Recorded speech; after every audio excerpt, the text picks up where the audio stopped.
Remember a boat coming towards me, and I woke up in the hospital. While I was recovering, I went on a show on TV talking about my story, and people from all around the world wrote to me afterwards. But one man's letter stuck out of all the rest. His name was Morgan McWhirter.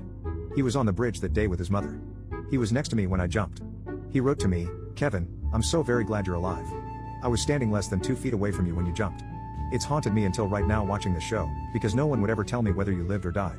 He added, "By the way, Kevin, there was no shark.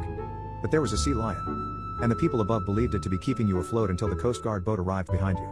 After I recovered, I decided I wanted to turn my story into something positive. I started visiting schools and speaking about prevention. At first I was terrified.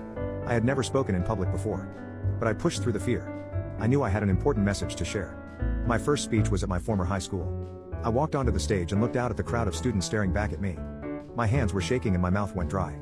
But then I made eye contact with a boy in the front row who reminded me of my teenage self, shy, lonely, hurt.